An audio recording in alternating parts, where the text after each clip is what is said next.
Hello students, आज हम पढ़ेंगे क्रेब्स साइकिल।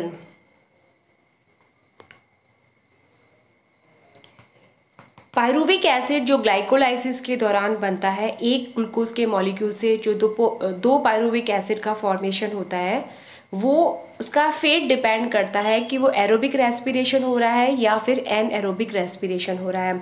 अगर एन एरोबिक रेस्पिरेशन हो रहा है तो पायरुविक एसिड जो है इथेनॉल या लैक्टिक एसिड का फॉर्मेशन करता है, और अगर एरोबिक रेस्पिरेशन हो रहा है तो जो पायरुविक एसिड होता है वो एसिटाइल कोएंजाइम बनाता है and then it enters into a Krebs cycle.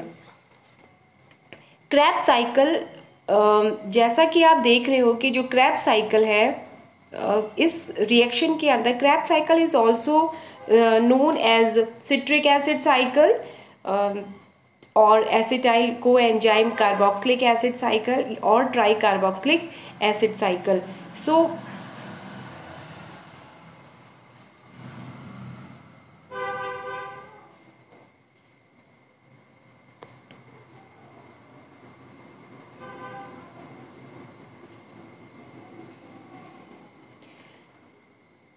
the second name has been applied because citric acid in the first intermediate formed in the cycle, and the first name has been given in honor of its most illustrious proponent Sir Hans A. Krebs, and Hans A. Krebs cycle इसको कहा जाता है, who was fostered it in 1937। और जो इसका यानी कि इसका क्रैब साइकिल इसका नाम है, इसका सिट्रिक एसिड इसका नाम है, और इसको ट्राई कार्बोक्सिलिक एसिड साइकिल भी कहा जाता है।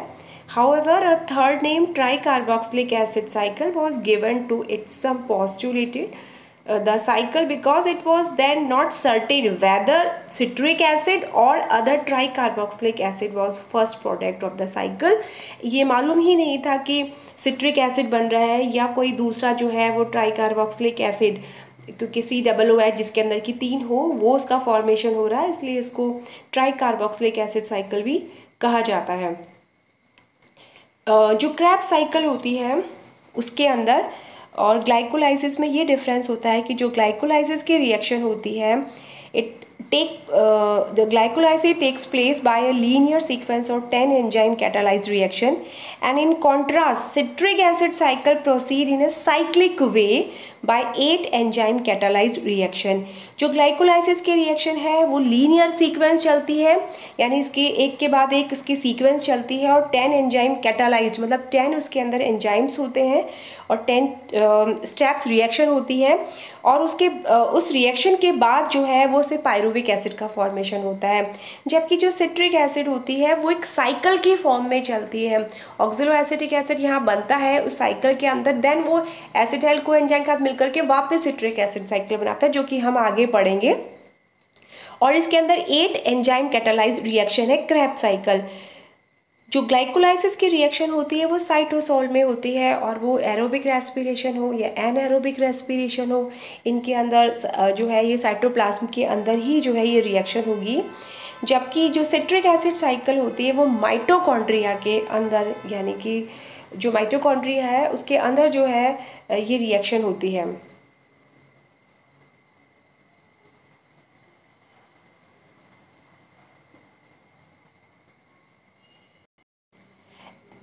एसिटिक एसिड जो यहाँ पे आप देख रहे हैं इस रिएक्शन के अंदर कि सिट्रिक एसिड जो है, जो कि एसिटाइल कोएंजाइम और ऑक्सिलो एसिटिक एसिड से मिलके 6 कार्बन का सिट्रिक एसिड फॉर्मेशन हो रहा है, यानी पहला ये इंटरमीडिएट प्रोडक्ट है, फर्स्ट इंटरमीडिएट प्रोडक्ट है।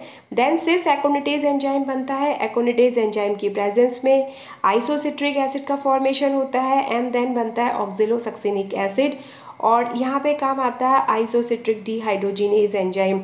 ऑक्सिलो एसिटिक एसिड से बनता है पहला क्रेब्स साइकिल में 5 कार्बन का कंपोनेंट बनता है, that is alpha keto glutaric acid, जो कि मेन कंपोनेंट है जो हमारे अमाइनो एसिड फॉर्मेशन होता है उसके लिए इससे ग्लूटामिक एसिड का फॉर्मेशन होता है। अल्फा कीटो ग्लूटेरिक एसिड से सक्सिनाइल कोएंजाइम जैसा कि आप देख रहे हो फॉर्मेशन होता है, साथ ही साथ यहाँ पे एक CO2 निकलती है। CO2 यहाँ पे oxalo acetic acid, oxalo succinic acid से अल्फा कीटो बनी, तो ये पहला 5 कार्बन का बना, यहाँ पे CO2 निकली। फिर अल्फा कीटो ग्लूटेरिक एसिड से सक्सिनाइल कोएंजाइम बना, तो यहाँ पे भी CO2 जो है वो रिलीज हो रही है और 4 कार्बन का प्रोडक्ट बनता है, that is the succinyl coenzyme. और यहाँ पे NAD से NADH2 का फॉर्मेशन हो रहा है। सक्सिनिक एसिड, सक्सिनाइल कोएंजाइम से सक्सिनिक एसिड का फॉर्मेशन हो रहा है, जहाँ पे कि GTP बन रहा है। ये आप ध्यान रखिएगा, यहाँ पे GTP का फॉर्मेशन हो रहा है। अभी तक हमने NADH2 पढ़ा है और यहाँ पे GTP का फॉर्मेशन हो रहा है इन the presence of succinate dehydrogenase enzyme. Succinic acid से फ्यूमेरिक एसिड का फॉर्मेशन होता है और ये होता है सक्सिनेट डिहाइड्रोजिनेज, और जहाँ पे NAD की जगह FADH2 का फॉर्मेशन होता है, जो कि अप्रॉक्सीमेट 2 ATP के बराबर होता है, जबकि NADH2 जो होता है वो 3 ATP के बराबर होता है, approximate, not exactly. Fumaric acid से मैलिक एसिड का फॉर्मेशन होगा in the presence of fumarase, and malic acid से बनता है oxaloacetic acid. Malic dehydrogenase, जहाँ पे भी डिहाइड्रोजिनेज एंजाइम आप देख रहे हैं वहाँ पे लिखा हुआ आ रहा है बार बार FADH2 और NADH2 का फॉर्मेशन। तो आप देख रहे हो कि जब ऊपर देखिए आप कि जो पायरुविक एसिड है उससे एसिटाइल कोएंजाइम का फॉर्मेशन हो रहा है, उस दौरान जो है NADH2 एक यहाँ पे बना, दूसरा जो है आइसोसिट्रिक जो एसिड है उससे ऑक्सिलोसक्सिनिक एसिड के दौरान NADH2 का फॉर्मेशन हुआ है। यहाँ पे alpha ketoglutaric acid succinyl coenzyme के दौरान NADH2 का फॉर्मेशन हुआ है। और एक जो लास्ट है वहाँ पे मैलिक एसिड से ऑक्सिलो एसिटिक एसिड के दौरान NADH2 का निर्माण हुआ है। तो कितने FADH2 बने हैं, कितने NADH2 बनेंगे इसके अंदर, और कितने जो है वो GTP का फॉर्मेशन होगा, तो हम टोटल जो है वो कैलकुलेट करेंगे हमारे नेक्स्ट वीडियो में।